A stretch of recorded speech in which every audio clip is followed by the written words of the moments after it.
السلام علیکم دوستو، میں زاہد عثمان بالگرامی ایک نئے انٹرویو کے ساتھ حاضر خدمت ہوں، اور آج ہمارے ساتھ بریلینٹ اسٹوڈنٹ سیریز میں موجود ہیں ایک بریلینٹ اسٹوڈنٹ عروسہ خان۔ تو آئیں ان سے گفتگو کرتے ہیں۔ عروسہ، سب سے پہلے آپ اپنا انٹروڈکشن کروا دیں۔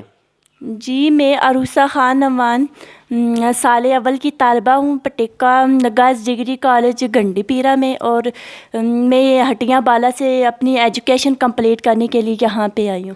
اچھا، یہ بتائیں آپ کا فیوچر پلان کیا ہے؟ میرا فیوچر پلان یہ ہے کہ میں اپنی اسٹڈی کمپلیٹ کرنا چاہتی ہوں اور لا کرنا چاہتی ہوں، کیونکہ لا کرنے کے بعد میرا نیکسٹ جو فیوچر میں پلان ہے وہ ایک کامیاب وکیل کے طور پر ہے۔ اور میں اپنی اس فیلڈ میں اس لیے آنا چاہتی ہوں کہ بہت سے معاشرے میں نے ایسے لوگوں کو دیکھا ہے کہ لوگ ان کے حقوق جو ہوتے ہیں وہ سلب کر لیے جاتے ہیں۔ میں ان لوگوں کو سپورٹ کرنا چاہتی ہوں۔ میری مین مشن یہی ہے کہ میں کامیاب وکیل کے طور پر ان کو سپورٹ کروں اور ان کی ہیلپ کروں۔ اچھا، یہ بتائیں کہ یہ بہت زیادہ ہماری سوسائٹی میں ایسے لوگ ہوتے ہیں جو ڈگری لیتے ہیں لیکن ڈگری لینے کے بعد وہ کامیاب نہیں ہو پا رہے، اس کی کیا وجہ ہو سکتی ہے؟ اس کی وجہ سے سب سے پہلے یہ ہے کہ ہمارے اس ملک میں سورسز کی کمی ہے، سورسز نہیں ہے۔ اس کے علاوہ اپرچونٹی کا مسئلہ آتا ہے، لیکن یہ کسی کسی کو ملتا ہے، ہر کسی کو نہیں ملتا۔ لیکن اس کے بعد ڈٹرمنیشن کا جو ہوتا ہے، اس میں ہمیں جب کوئی کسی کام کو کرنے کا ارادہ کر لیتا ہے تو وہ اسے کر کے رہتا ہے۔